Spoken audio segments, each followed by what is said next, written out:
Farm4Profit podcast.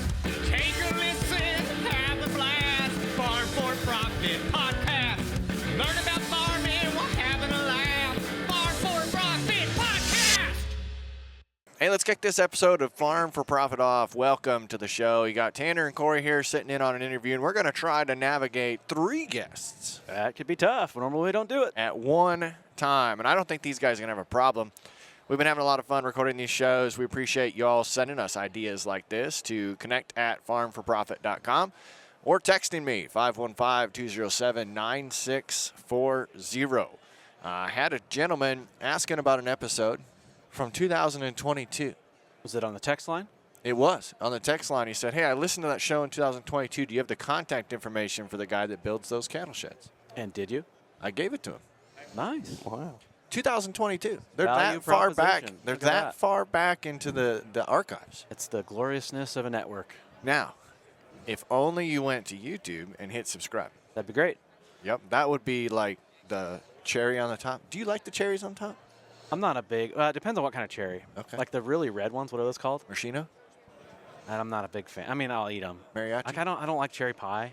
It's okay. Okay. I don't hate it. Like an apple crisp? It's probably like you with lemon. Yeah, don't put a lemon on top.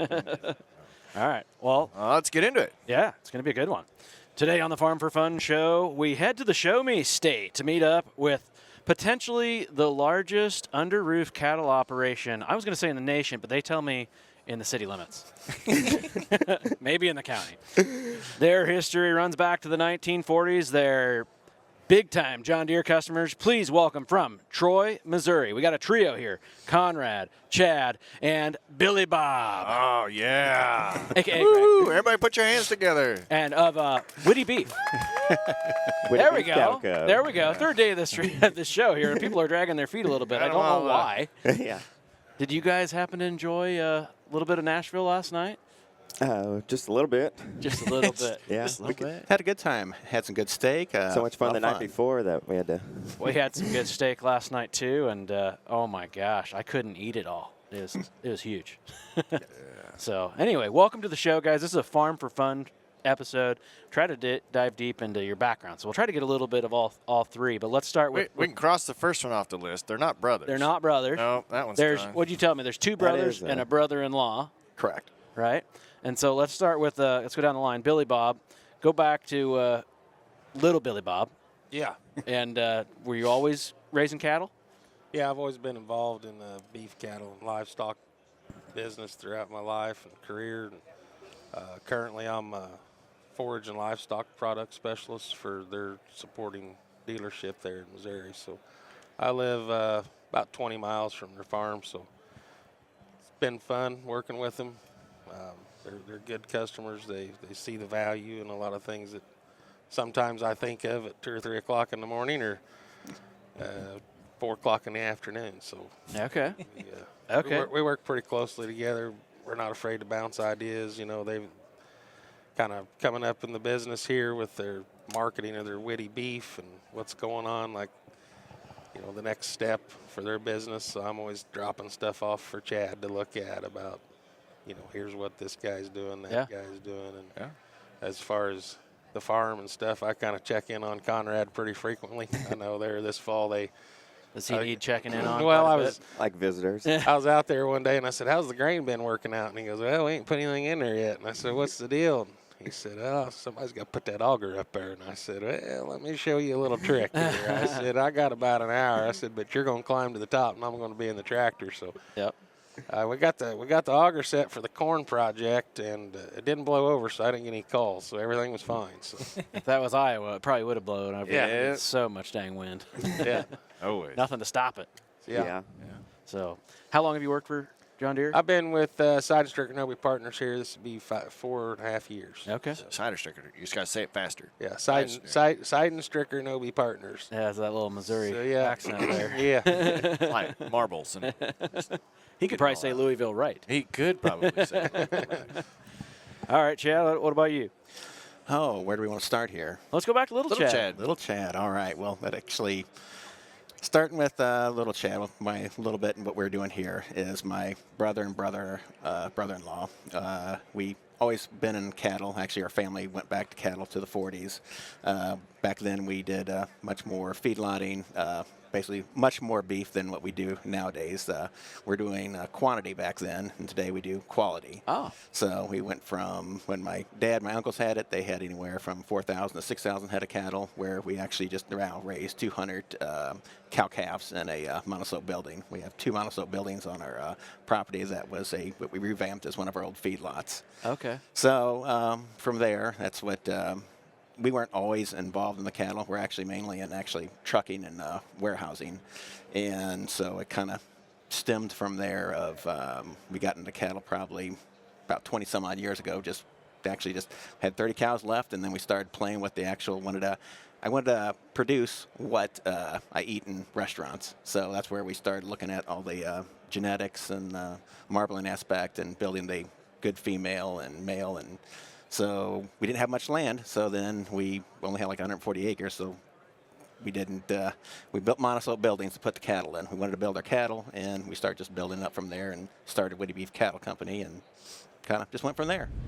If you're planting corn, you know that talc and graphite is crucial for your seed flow.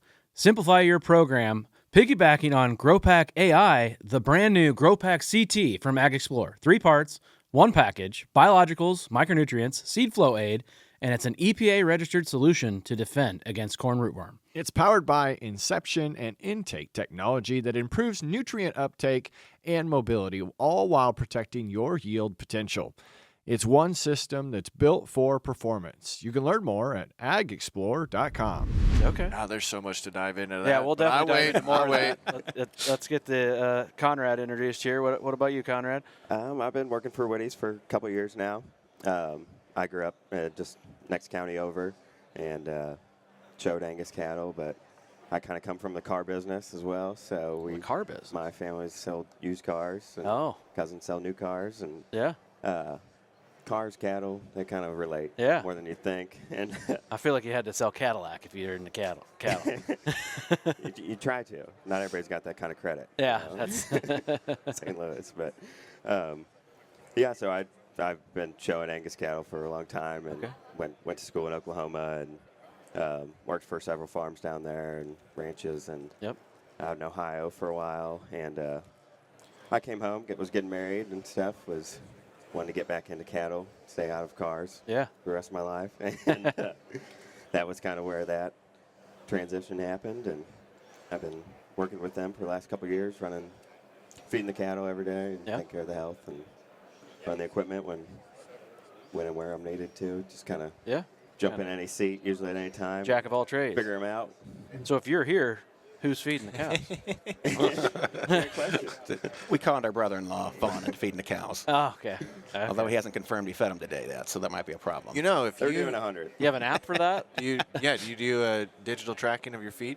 Well, we've been looking at it this week. But You know, if you had performance livestock analytics, you would know exactly what time they got fed. we did see you over there. I think we can get on Ops Center and see if the You tractor's know what? even If you started. say you work for them, you get a 10% discount. We've been working on a work Oh, plan you're not for our supposed to say mixer that? wagon, 'cause it's got 7,000 series in it. To Oh, nice. Just losing signal whenever I come through the back of the barn, but I think we'll be all right. Yeah? Yeah, I'm trying to get him Then we can track it feed up on the auto auger. steer. Oh, nice. So is that an A/B or like? Yeah, it'd be an AB line. Curve, But we yeah. honestly we lose signal underneath the roof because of the way it's positioned where the bunks are. So I mean, if you had Wi-Fi, but that still doesn't help your GPS satellite. So how could we do that? Someone's gonna have to Now we figure have that it. out. You know, at our farm, at our feed yard, you just can let the handle ruts that get part. deep enough. It's like an AB line. You just let go of the steering wheel, and you're That was my good. theory. You save on gravel. You know, just stay on in the same spot Yeah. every day. Yeah, You only got to get gravel for that tire track. I think that's it. Concrete. Forget about that. Yeah. Good Lord. Oh boy! So now where do we dive in? I think we got. I want to learn about the cattle operation. Okay, go cattle first, and trucking second, and then used cars, and So let's dive deeper into that. Explain. You gave a little overview, but what do you guys focus on? You said you went from quantity to quality. Yes. So once we started taking we started building the quality aspect of it. We had 30 general cows at the very beginning. So then we started doing AI and realizing and taking them to sharing actually loads going to packers and getting the basically the carcass data back, and realized like, wow, it's not going to take us what we thought to create a more of a quality carcass. So from there, we started building on just different animals. That's where the fun part came in. I got to go to get a bunch of different auctions, go through and start building up a cattle herd and building it back. So we didn't go through and spend a boatload of money. We just went, bought quality cattle, start AI in them, and have an AI program of building them up and retaining heifers that are going to be good. And so right now we're probably getting anywhere from 75 to 80% marbling on the cattle that we take off to market. And so you're cow calf, right? That's correct. Under roof. Yes. And that's not something I normally think of.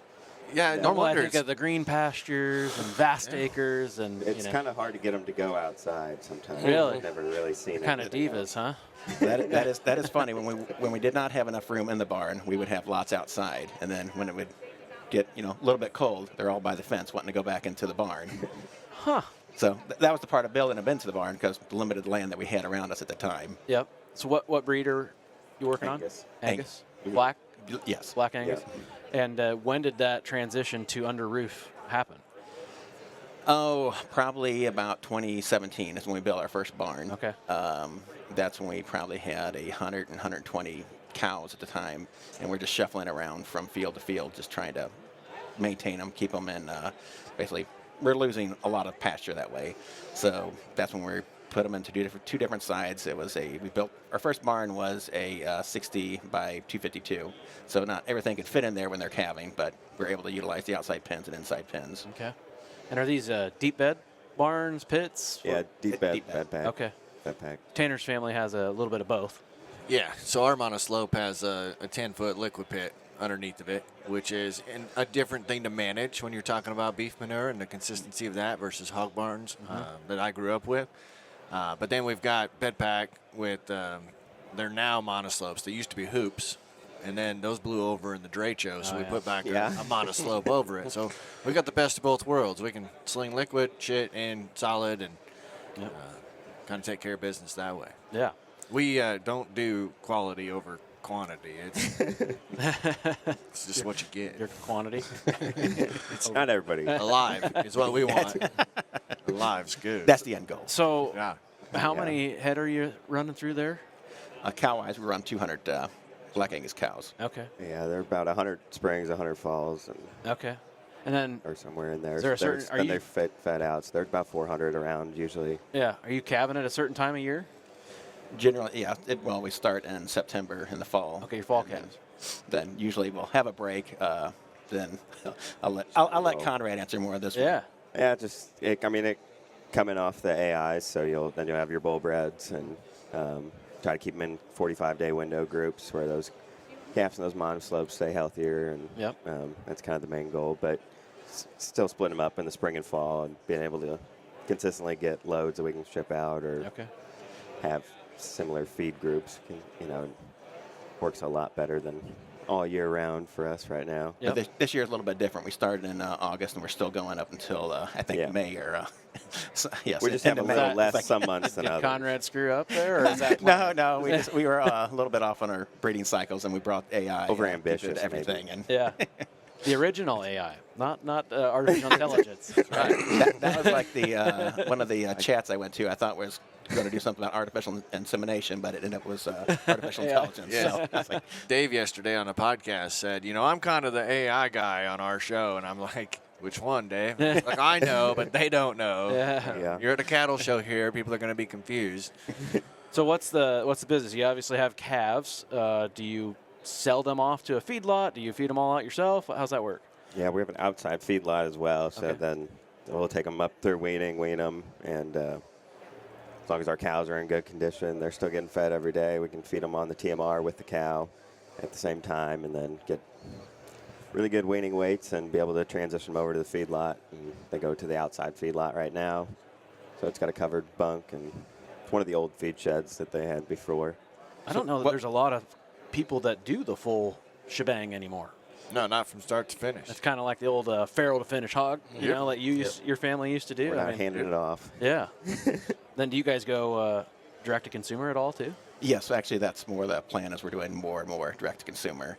So that anything that we don't sell to an individual, then it'll go to a packing plant. Which is why the genetics and the packages that you're putting together matter so much, because you want that consumer to have the marbling that you're after, have a high quality calf. We don't want to lose them to a restaurant, that's for sure. Yeah. Do you have any restaurant customers? We do not, but we're getting more and more into the direct consumer. So hopefully, in the next year or two, we will have more of an avenue with that. Now, everyone I've ever talked to, it's easy to sell steak, right? Everyone loves steak. How do you get rid of the ground? The interesting thing is, Sounds good in our area. the actual more people are wanting, the more the cheaper cuts. Well, now because the steak's $30. Yes, but again, we haven't did so much into direct marketing. We actually are utilizing our stuff from our marketing team from the truck line to actually get more of the word out there. But any leftover steak we have, I have no problem taking care of it myself. Yeah. Yes, I could eat a steak There's every a few day. people at work that do like it very much. Yeah. Well, let's take a little break out of this and go into the trucking business. And you said you've got warehouses as well? Yes, we have cold storage in Troy, Missouri. All right. So what's the freight of choice for the trucking business? The freight of choice. Oh, actually, well, we do everything we do is frozen. A lot of stuff comes out of our warehouse. We do frozen LTL, and we distribute all across the United States.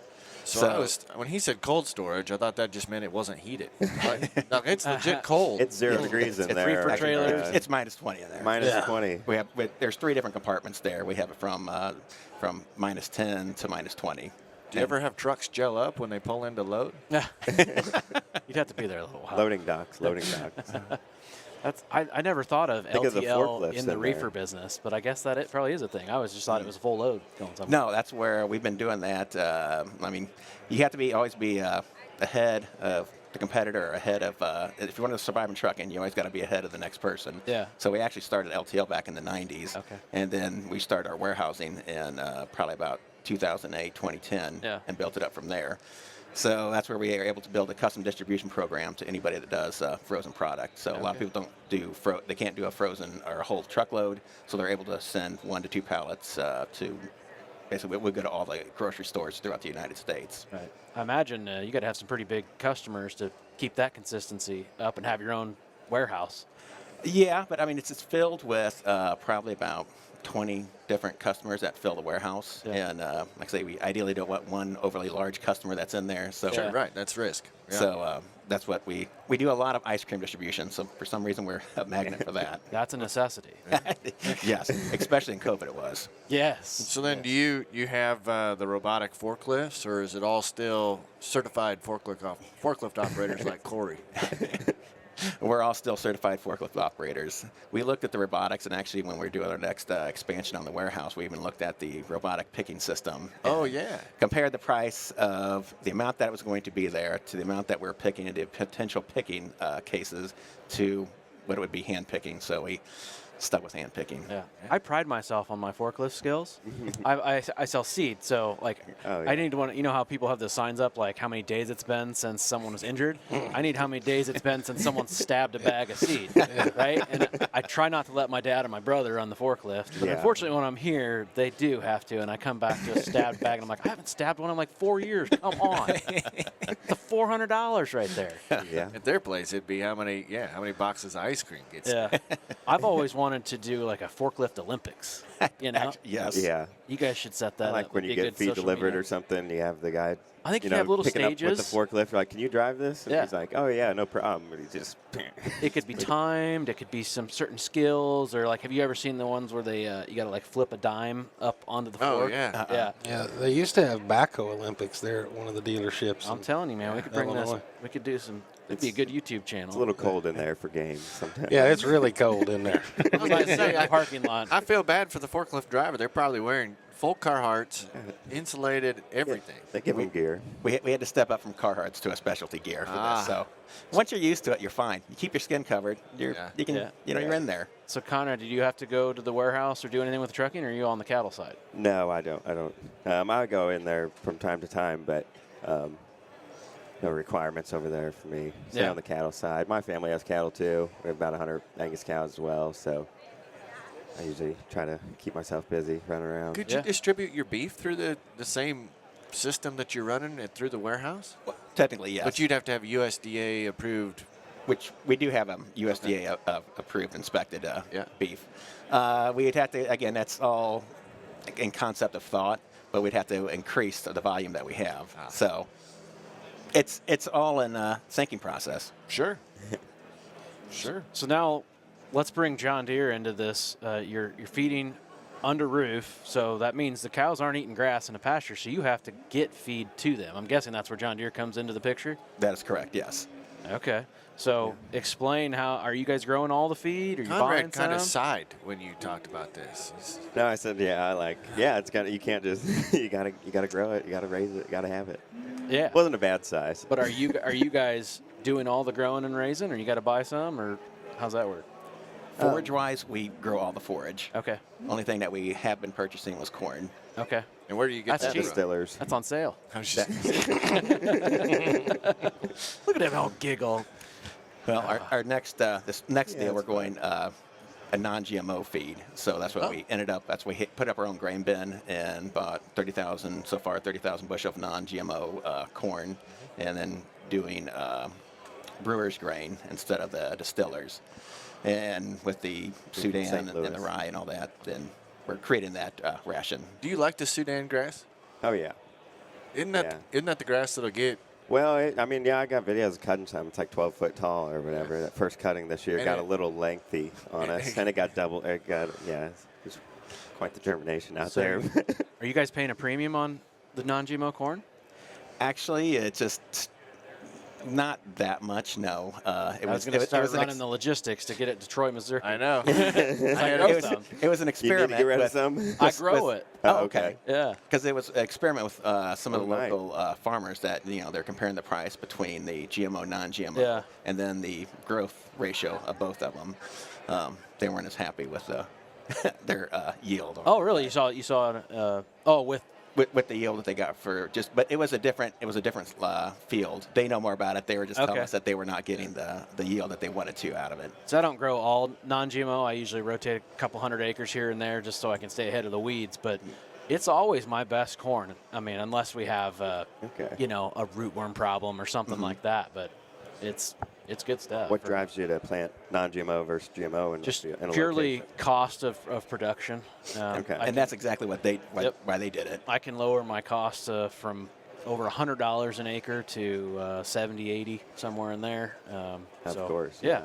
Yeah. So, and you can actually get cheaper if you go to different brands and all that. But I sell some CT, so I got to stay loyal there. But like I said, the performance has always been there. And so I just don't have a premium market in Iowa for it. So it just normally goes to the ethanol plant. Okay. But I know my buddy like Ethan Clark over in Indiana. I mean, he's getting a pretty good premium on some non-GMO and then some non-GMO white corn. Okay. So going to chips. Yeah, there's some white corn in central Missouri, I thought. Yeah. Yeah. So Billy Bob, what kind of equipment you got them set up in? Well, so they run W260R windrower with an R500. We run the V10 rolls in it. They run a Arc LeGray built V461R 25 knife pre-cutter baler. And they've had a pre-cutter baler since 2022, I believe. 23, I think, was the first season. And so, yeah, then all the tractors, the windrower, all set up on the op center. So I can see where it's working. I can get on my phone and find out what they're doing. I might need to be in the area. I know Brent, the brother that runs the baler, he'll often text me the day before, hey, they're going to go cut tomorrow. Make sure you're within 100 miles. Don't go anywhere. Yeah. And Now, why is that? Shouldn't it just work? well, I mean, yeah, it usually does. I mean, I'll let Conrad kind of elaborate on that. When Conrad's there, I just kind of get a Snapchat or something from him. Hey, man, this thing's rocking and rolling. I'm like, thank God you're running it today. And so, yeah, we've integrated John Deere in the operations center pretty heavily over there through the last 3 years. And skid steers, bulldozers on it, the dump truck, I'll get on there and screenshot them. Hey, man, the dump truck's moving, that thing started, but working with Conrad and these guys, like I said, all the way down the manure spreader, they were just spreading manure. I mean, just like everybody in the Wild West has done it. You just go out here, and I'm kind of eyeballing off the tractor here, and I'm like, well, watch this. Why don't we map it? Why don't we map it? So we started mapping, which the way they handle their manure, it's not a, in a normal livestock situation, you can kind of pick you a cold day to do this and do that. But where he's got a stockpile of manure, he might spread manure for 3 days straight, where he's cleaned out a barn and we've got a crop off the field. So it's pretty handy where all 4 of them can even pitch in and say, well, Conrad's going home at 4 o'clock, and then Chad and Vaughn show up at 5, and then you just continue on with work. So they run pretty state-of-the-art equipment. Service is, we try to keep everything up to snuff on as far as updates and like all that stuff. So I think there's 4? You got 4 John Deere tractors or 3? I can't remember. Yeah, there's 4 tractors, I think, and the swather and the windrower. Has it always been John Deere Skid loaders. on the farm since the beginning? It was not always John Deere. We transitioned probably 4 or 5 years ago. Okay, so what made you see the light? Well, it's funny. You didn't know we were missing the light till you see the light. Yeah. The service is the big thing. I mean, actually, the quality of the tractors that we're doing. Of course, we're doing needed more heavy duty tractors. What we had was lighter duty, so that was the reason we got the first John Deere tractor. And then with Stricker, Noby, and Billy Bob and Aaron, that they're always there to help us. The service you can't. I've never seen better service.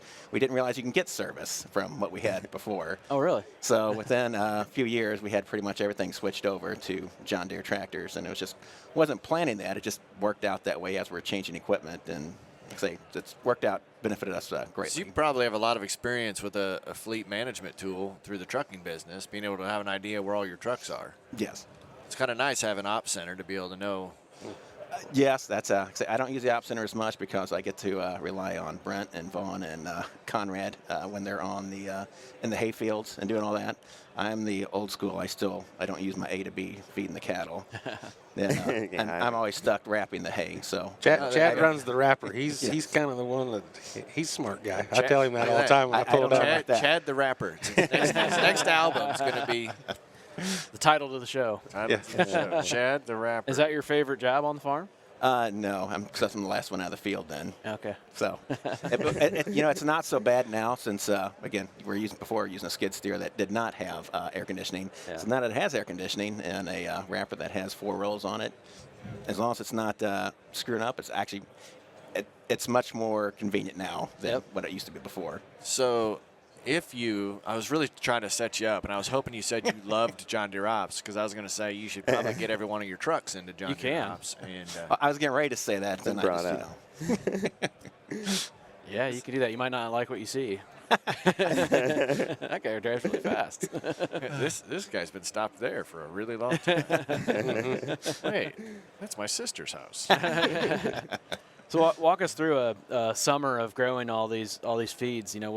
What's your crop rotation, and what all do you guys use?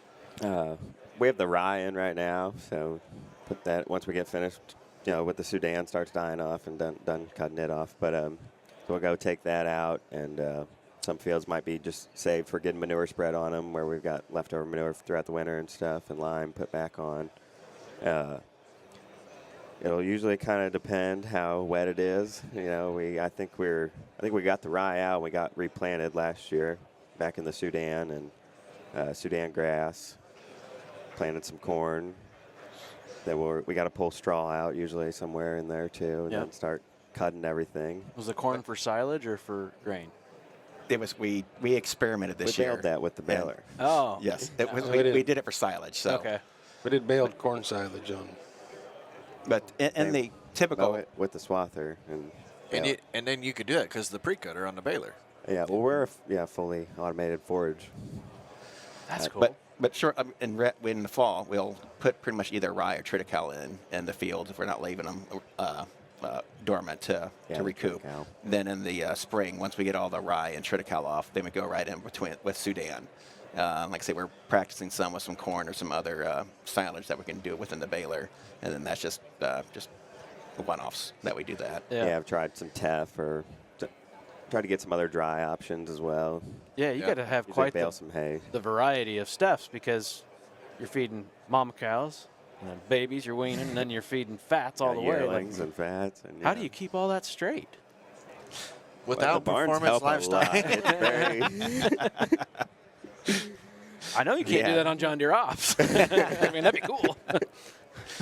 yeah, software-wise on the cows, we're leaning back into that. They've had that before, and I mean, we use Google Docs and iPads and iPhones and Spreadsheets. emails. And Oh, Tanner, you get Tanner Love excited. spreadsheets. you do. Oh yeah. He's a freak in the sheets, was what we call him. I like when Excel somebody else document. likes doing it. Got Chad the rapper and Tanner in the freaking sheets. This isn't going to end well. He could probably build you a spreadsheet. Oh, that'd be perfect. I appreciate that. Yeah, we We switched into the V Series baler this year with Billy Bob. He got us brought in right. It was during straw season, Yeah. so it's like we've kind of been on that rotation of switching the balers out, and that was kind of where those learning curves parts came in, where with Brent and stuff like that. So then you had used to the take it by the horns and Yeah. eat a 30-foot windrow. We then broke the rake on last night. Oh, no. And we kind of keep track, which I kind of have coached them into how to keep track, is just as far as used to, they'd be like, well, we're going to go mow today. And I'm like, well, let's look at the weather here.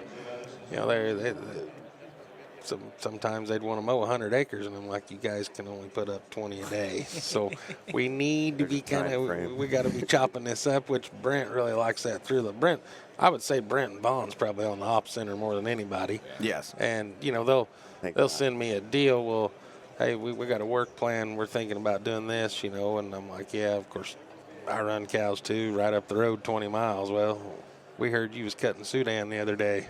Yep, sure did. I'm getting mine done before you guys start, And but then we can look at the harvest dates on the op center for maturity of the crop, at least going 45 days. And then we actually use the same nutrition company that does the testing, and to where we're kind of in that same ballpark of, we're always kind of like in their beef cattle. They're looking for quality. We're trying to put up the top quality feed we can with what we've got. So back to, like I said, to the question of the op center and keeping track of stuff, it's like, well, we started on June 16th here. Then we had a 20-day window where nothing ran, because we were wet. So and I think, as we progress forward in the next year or two with bale dock and all that stuff, where we're looking at yield maps back to the farm, we're going to improve efficiencies big time.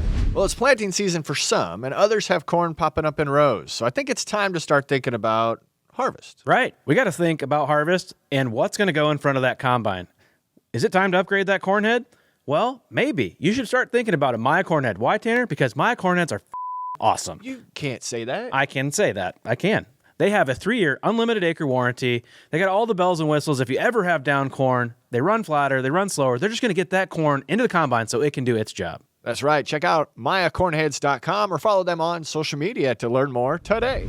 So you said you switched out while you're baling straw. You use straw as bedding, or is that to dry your ration out? we blow them into the monoslope. You don't have any corn stalks. No. People don't like to give up their corn stalks. We have the I guess the people that get the straw from, and as Conrad said, corn put stalks don't cows like on to give them to corn us.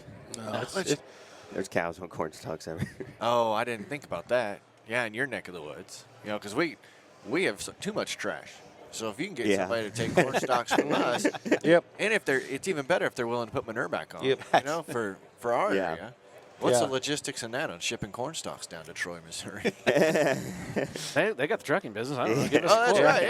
Yeah. You haul frozen up, and then we'll just shove the trailer full of bales on the way back. There you go. Got have some to do Witte some Beef cleaning. flatbed trailers.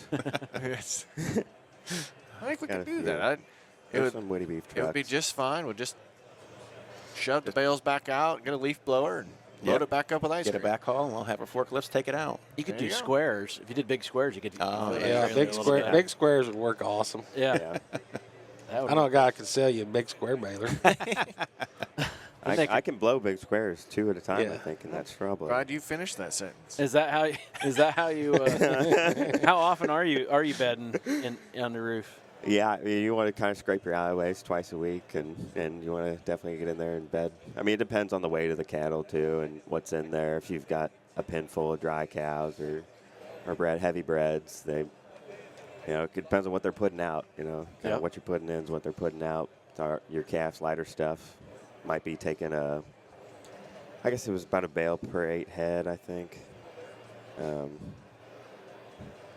mean, you might be bedding 8 bales a week sometimes. Yeah. Yeah. That's great. You get the theme of this show? It's all quality. Quality equipment, quality cattle, Quality bedding, quality bedding. quality ice cream, Yeah. It's all quality. Yeah. everything but a quality interview. What? Just you. Quality interviewer. I'm kidding. Just thinking. Just a morning full of bad jokes. Yeah. Yeah, the op center, I don't think we really use it on the straw blowing as much as we do on the Sudan and everything like this rye and stuff. Just going in and mowing when if something comes up with somebody else and it's right in there to where you get in the field. Yeah. He's already got the work plan for you. They're just kind of hitting the button and riding along. It's quite a big difference. Which that's our struggle too, getting the straw, because our straw, where we get our straw at, is probably about 15, 20 miles away, and that's the same time that we really need to start cutting Sudan. So, unfortunately, with the farmers, we have to get the straw baled right away, get out the field so they can put their beans in. So that's when it rains. It's like it's dry enough to cut the straw, bale the straw, and then there's about, 12 hours before the rain comes. 12, 16 hours. It's always So right everybody's down to the planter's wire. going right behind the balers. So it's a mad dash to get those bales off. Yeah. Yeah. The trucking company comes you in have- handy. Do you have an hay trailer. accumulator? Yeah, we Yes. have the Anderson. You got the 3. No, 14. no, they use pickup No. wagon. Oh, they got a pickup Oh, wagon. So oh, you don't sorry. need to drop The arm. Yeah, I was talking about the one Yeah. behind the baler that you can drop 3 in one spot. Oh, sorry, yeah. But if you're going around Oh. with the pickup arm, that makes it a little bit more efficient. That was a big game 14 at a changer time, whenever we got that. Yeah. Before doing it manually that was crazy. Once we got that, our production just really went up. That was Really nice on the field as well. Yeah. And you lost 2 people. You didn't have to have 2 less people. Yeah. Yeah, their brother, whenever we started talking about upgrading balers, he's like, well, I can use that as an accumulator. And I said, you got the best one already sitting there. And he goes, what do you mean? I said, you got a bale wagon. I said, 14 at a time versus 2. He's like, well, we can at least dump 2 together. And I'm like, if you want that one, I'll sell it to you. So where do you Little store all heavy. of these? Are they under roof or all wrapped, or where's everything going? They've built some sheds, loaf sheds, commodity shed, enclosed commodity shed with garage bays, with smooth floors where you can keep the corn or. The rye in Sudan, that's all wet baled. So we'll either leave it on the field, wrap it on the field, or bring it back to the farm and wrap it up. Okay. And then for the straw, we have barns for the straw. Yep. There's a lot of roofs. No, they're just tall buildings. Tall buildings. Yeah. Very tall. efficient with storage. Okay. Very Yeah, it's- efficient. I still want to Clean, know. efficient. I still want to know what the heck Corey was talking about. That you got the largest cattle operation on your road. Yes. No doubt. We got down to pretty Whitte small. Road. It's like Whitte It started Road. out as the nation, and then it was the county or the state, and then the county, and then it might be just the town. Whoever made the outline for us said Now it's on the largest street. under roof cattle operation in the nation? Question. It said question mark. So I had to ask them before we got on, and they're like, "Yeah, that's not it. Yeah, don't tell anybody that around here. That's not true." Might be one of the largest ice cream distributors, but That's more likely. I mean, it's the largest one I know that's doing cow calf under roof, right? Yeah. I haven't talked to anybody else here. Yeah, that's they're doing that. very. I mean, it's not common. There's monoslopes in some parts of our country, Yep. so to speak. But there's some hoop barns too and stuff. It's just it's kind of growing in our area a little bit. Yeah. It hasn't quite got to us like other states. So what's next on the list? What are you looking forward to? You gonna try any new genetics? Do anything different with cattle, or just kind of straightforward? Oh yeah, the cattle get better every year. Yeah. Never stop with the cows. Any new equipment you've been eyeing? Yeah, me and Aaron have been talking about some, but I don't know what's where I really rank on the next equipment purchase. you just Put put your your wish opinion in. list up on the whiteboard. I just got a new mixer, so I'm happy. Okay. Pretty happy, and I got a John Deere tractor on my mixer now. That's why we Okay. were talking about that. Did you see the little mixers, like the Little- demonstration Yeah, ones? I don't know how to say mixer in Spanish, but Ah, yes. The what was I going to say? Oh, Little mixer. Corey's got 110s. Little John Deere 110s. Little John Deere 110s Yeah. that have been turned into like 4020s. Yeah. Wow, 4020s. okay. Yeah. I can't afford the real one, so I got to play in the garden tractor size. So I want a little mini mixer. I want a little mini grain cart for Yeah. it. It's full time though. Then Yeah. all day. Yeah. yeah, Then I need mini cows to feed with it. you need 4 more hours in your day. Yeah. I don't know where I'm going to find that. They're fun. Well, that's the Or kids, I guess. Yeah. Get more John Deere equipment. Yeah. That's That's since right. actually we did our upgrading with all that. I mean, again, the time that we have saved on actual labor going out of, let's say, the bale accumulator or the pickup wagon, that we can bale hay at probably anywhere from 6 to 10 miles an hour. So we're just going, spits it out, go, go, go. Yeah. So there's only 4 of us actually out in the field at the time. We'll cut anywhere from 25 to 50 acres. We'll ideally cut day before. Next day, then my brother Brent will be baling. Then Vaughn will bale for what we're going to do the next day, and then we'll have another person, whether it be Conrad or somebody else, that's picking up the bales, bringing it back to the wrapper. Then we're there wrapping, and ideally we have about anywhere from 200 to 350 wrapped by 9 p.m. that night. And Okay. then we're out. With all this nice then get equipment, out. have you ever thought about going and doing some custom stuff for neighbors, or are you like, no, I got to get back to the house? Then it wouldn't be nice anymore, probably. All the equipment. It's fair. That's how you know Do they're you true have- cowboys. Yes. Yeah, they want to get back to the cows. My stuff. Because we still all have full-time jobs doing other things. Yeah, it's Yeah, kind of I mean, ironic because guys will We did call just me. get a new skid loader. I forgot about that. And I'm like, oh, no. I was like, we're right there around the 1st of June, kind of when guys get started in dry hay. And whenever we were trading or swapping their baler out, I'm like, well, it's got 1,600 on it today. And they're like, really? I'm like, well, I'll have 1,800, maybe 2,000 by the time we get it back in. They're like, man, how much do they bale? Well, I asked Conrad one day, was there 3,000-4,000 bales around there at all times? Just to We were getting a little feed. heavy last year. there's probably 5,000 round bales a year that get baled there just from. See, that baler has to work. Yeah. Oh yeah. It's It not can't just stop. waterways. So- It's And it's baling 9 to close to 10 ton an acre at any speed that you possibly want to. As far as you can sit in. Yeah. We were baling. You're just bailing and then you're stopping. You're going up because by the time you slap it in, it's got the joystick, so you just hit it up, Command go Pro. on, and then you got to hit the brake. As soon as you hit the brake, it stops itself, and then you got to hit that button, and that tarp opens up. It's gone again. So you bailed like three bales. If somebody calls you, don't answer it. you're like, hold on. I got to get to the end, and then I can actually pay attention to what You'd you're stop. Yeah, yeah. Do you got that technology where the The baler weave automation. will weave for you? Well, we're No, cutting not that. on GPS. We're mowing Okay. off. Yeah, he bales with auto steer. RFT cab. Okay. so. Because we're the way the windrower's Yeah, you set can up, do auto. we're a perfect 4-foot 2-inch windrow coming out of the back of that. I was going to ask. Swath so or so- you've or got windrower. the windrow appropriate. You don't even need to weave. There's no touching the steering wheel. No, You he just- didn't. Unless you touch the steering wheel on the windrower. That's the way the main baler operator wants it. I just want to get in here and bale, so now I'm like, Right. hit that auto button. You can maybe make a phone call. Well, then the start-stop automation is the challenge with Brent because he's faster.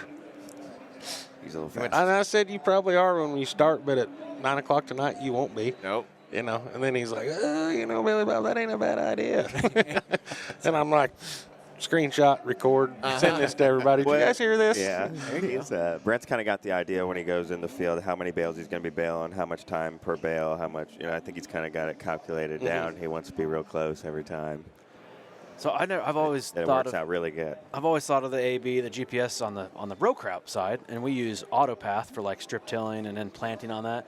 Could you use AutoPath? Like that's where the windrow. We've already done it. You do that? Yeah, we've set up AutoPath last spring, back actually the fall before, and in the process with the equipment side, we've sold. First year I was down there, I was like, man, this feels rough. I was like, you guys ever thought about a tillage tool? Yeah. Yeah. And so then we started talking about tillage, and then, Oh, yeah. like I said, everything from compaction to seeding and everything like that.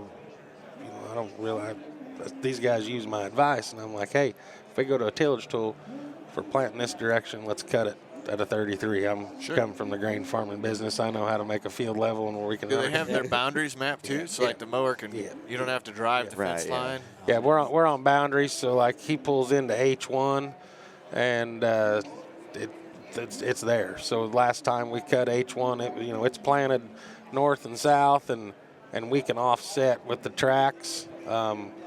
With the windrower, so I've guided them through that, and then like I said, back when we go to seeding, if we want to cut it, let's plant rye at a 33 to use that drill to kind of mash the clods down or something like that. So Yeah, AutoPath has really changed because, I mean, there's times Change the ground. The game. Vaughn, the brother-in-law that runs the windrower, he'll call and say, hey, this thing might have been it's always overheating about 6:30, and I'm like, you know I ain't coming tonight.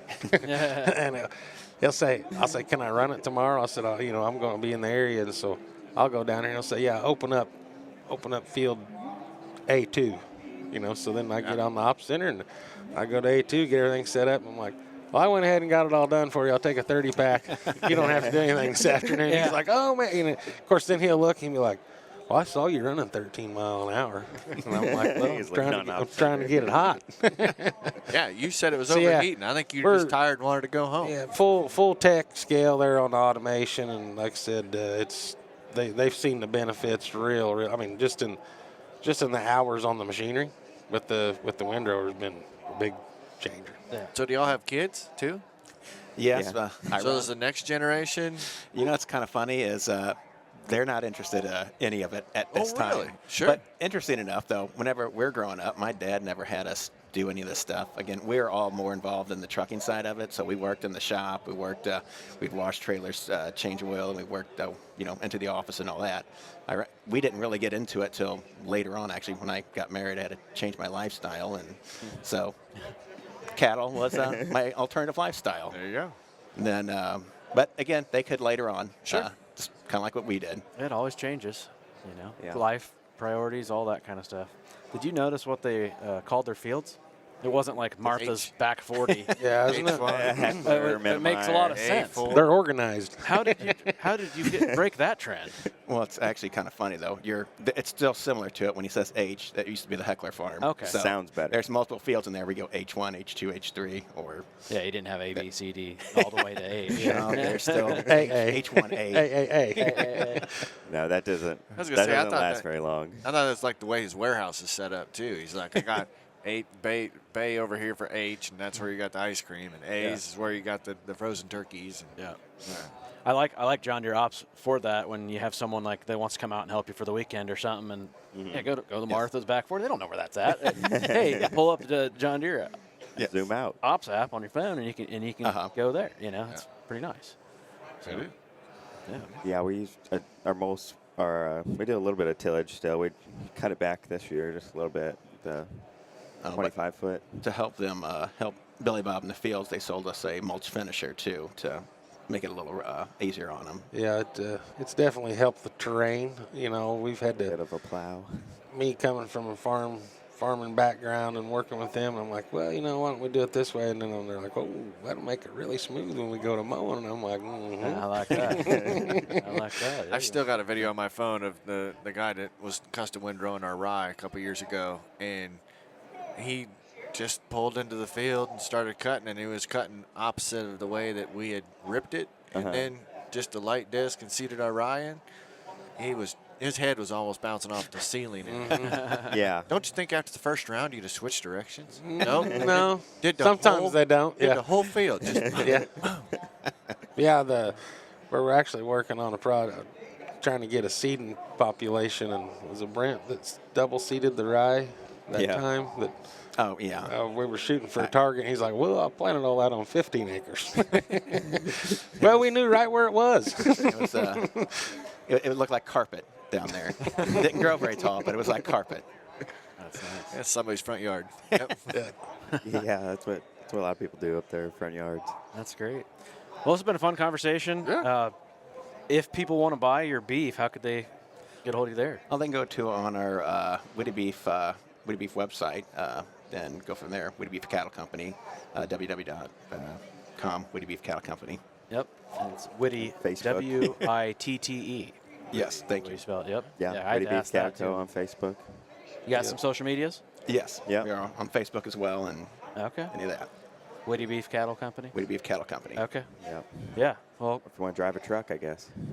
That too. Yeah, they do CDL training. So even Yeah, if we you got don't it. have Oh, a really? Video CDL, training. So if you wanted to see the United States, and we can show you that too, and get paid for Throw it. you some hamburger in there, and you're good. you know, my dad always said if you got a CDL, you'll always have a job. That is Right. true. Tractor, too. So, unfortunately, I went and got my CDL, did a training thing. It's called the farmer's one, where you don't have to do the walk around. and you got to stay within 150 miles of home, just hauling your own products. They eliminated it. Like, it's not a thing anymore. it's So gone. now I don't have a CDL anymore. I can still haul my own grain. They just basically made the law that you can haul your own grain. Okay. Yeah. I think I'm more qualified than some of the people out on the road. You're looking at me? Why did you look at me? I'm a great truck driver. Okay. What's Couple that? of I've been on the phone with you, and I heard that. That's the problem because we got 4 different I'm transmissions. like, you're in the Yeah. green weenie, aren't you? There's always one truck that you know. Yep. They all have little Finesse it in. personalities, don't they? They do. They do. Yeah. Sometimes that third gear is hard to get into in day cab. Just Yeah. skip it. Yep. Just skip it. Yep. Well, gentlemen, it's been a pleasure. Billy Bob, thanks for bringing these Yep. guys on up. Thanks for hanging out with us. Yeah, Thank you take- all. Taking my bad jokes. They're bad. They are This extra is bad today. It's. I'm gonna need a Red Bull or something to make my humor. This is the last day. What have you guys seen here that's You know, first Wow, of all, wow. First of all, the atmosphere is unlike any other trade show we've been to. Yeah. And maybe it's because cattle prices are good, but like, and maybe it's Nashville, but like everybody's in a good mood. Yeah. You can have a conversation with anybody you want, and they're happy to be in it. Yep. It's not what our waitress told us last night. Oh, really? Said we were the best guys that she's met all week. You realize she wanted you to tip. well, I was kind of thinking of that. She would just want us to, just keep our hands to ourselves. Other than that, it is really cool seeing the amount of technology that's coming into the beef industry, Yes. into livestock in general. Yeah. You know, obviously we're sitting in the John Deere booth, but that's not the only opportunity for you to really set your operation apart or ahead for the future. Yeah. What do you think? I think it's great. Yeah, the vibe is awesome. The company's here, the people. I think it's really cool. RFK's here today. He's going to be probably talking about the new food pyramid thing, and they're pushing So that- high quality beef. That's what protein. Chad and I was talking about on the way we down here. You know, you really got to give him a high five, telling everybody in the world this is good for you. You know. Yeah, I was going to go to the talk, and then Tanner scheduled an interview during that You can time. go. So, Go. Yeah, I'll Have at it. see if security will let me in. You have to take that pocket knife out of your pocket. Just don't bring any syringes with you. That's Oh, right. crap. I got a pen that looks like a syringe. Literally. Oh, that's cool. That's I real thought it cool. was cool. I was one They're of the looking coolest. for those nowadays. Put that in the dash of your truck. You You could know? do a TikTok of like this is how I accidentally bought a John Deere tractor. Sign it. Yeah. I So like it. All right, that was awesome. A lot of fun. Appreciate that last question. Corey, what do you tell the listeners? I always say, crack a cold one. You deserve it. Podcast.